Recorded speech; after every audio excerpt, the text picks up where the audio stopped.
Hello there, ladies and gentlemen. Welcome back to Gaming History. Today we're going to be talking about the rarest video games in the world. Let's begin. Air Raid was a video game released for the Atari video computer system in 1982 by a video game company called Menavision. This game is notable for its cartridge being a turquoise blue and having a T-shaped handlebar on the top of it, aka this type of handlebar on the top, so you could probably better pull it out. Most game cartridges were either black or maybe even gray, typically black.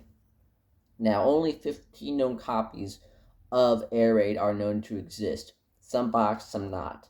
The boxed ones, with only one known in existence to have its instructions included with it, being extremely valuable, going for hundreds of thousands of dollars. The next game we're going to talk about is a game called Red Sea Crossing. Red Sea Crossing was released a year later in 1983, also for the Atari video computer system, but only through mail order by a game company known as Inspirational Video Concepts. Only available through mail order, it was a Christian game, one of the first Christian video games merged in 1980 and 1981, typically for the computers. This seems to be the first for the Atari VCS at least. Now, this video game was about Moses parting the Red Sea in Egypt during the Old Testament. Now, to this day, very few copies are known to exist, with only 4 known copies. That's 11 less than the 15 for Air Raid. We got only 4 copies known to exist of Red Sea Crossing.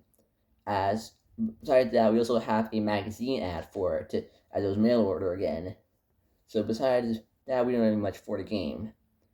Cutting down several years later, skipping to another console and generation later, we have the Nintendo Entertainment System, released by Nintendo.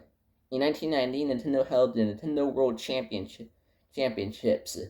Now, there were 3 categories: preteens, teens, and over 18s. Now, no one officially won the competition, as there were winners for all 3 categories, but the most famous person from the 1990 championship was For Ackerland, due to him scoring first place in a teen category, and him getting pretty high with the score. He later on went to become the spokesman for Comerica with their Aladdin Deck Enhancer, which was advertised as improving your game console's games, but it didn't really. All it really did was just allow them to get around the lockout chip for the original NES model. Now, for the finalist, 26 gold cartridges were made. These included the modified versions of the 3 games made for the Nintendo World Championships. Now, for the semifinalists, 90 gray cartridges were made. Now it's the 26 gold cartridges which are the main focus, due to the fact that they're gold, and that these aren't just a compilation of 3 games onto a cartridge. They are different. They're edited for more difficulty and to have much smaller time frames. Super Mario Bros., the first game, had a time frame normally, but the time frame was even shorter for competition. And due to this, these are very, very rare, though there are a lot more of them than the other games on this list raised beforehand. The next final game we're going to talk about is a game called Stadium Events. Stadium Events was first released in Japan on December 23rd, 1986. Following year, in September of 1987, in North America, and then a year later, in 1988 in Europe. Now, shortly after its release in North America, it was bought up and rebranded by Nintendo as World Class Track Meet. Now, Stadium Events used the Power Pad, which was a pad you placed down on the ground and used your feet to control it, and in the game you had to do a lot of running, so it worked perfectly with it, as it's like a running simulator. You really get an exercise out of it. And Nintendo thought it was perfect for the Power Pad, so they rebranded it as World Class Track Meet. Now, in North America at least. Now, at the time, due to how Nintendo's rules worked, when you made a game for its first release, there had to be at least 10,000 copies. So there are at least 10,000 copies of World Class Track Meet North America Edition in existence, though a lot of collectors believe that there are far less copies than 10,000. That was the amount of copies that had to be made when you were first issuing out a game. That was how many you had to make initially. So this is probably the most abundant of the sorts. As of course I mentioned, this is for North America. They were branded it as World Class Trackmate.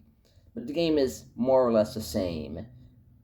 Stadium events and World Class Trackmate are just rebranded versions of each other. But it is still different in some ways, of course, title screen and stuff.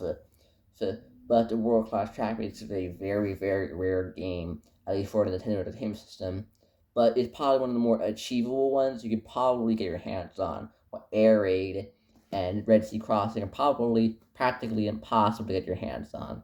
So in order of you can get your hands on it list, it goes. So I made this myself: World Class Track Meet, Gray, Nintendo World Championship cartridges, Gold, Nintendo World Championship cartridges, Air Raid. It's so low you can't even see it anymore. Red Sea Crossing. Here's another one. Polybius. We don't even know if the game is real or not, to be honest. I mean, I don't know. I'm pretty sure it's real.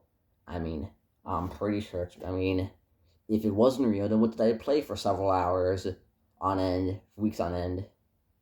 What did I play for several hours, weeks on end? I played the game for days straight, I think. Yeah, if it wasn't real, then what was I playing for so long? It's gotta be real. But yeah, the only thing more rare than Red Sea Crossing's Polybius was like maybe one in existence, maybe none.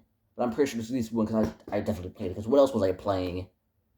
Like hopped up on drugs or something? I don't know. Probably not. Anyways, that's all I gotta say, ladies and gentlemen.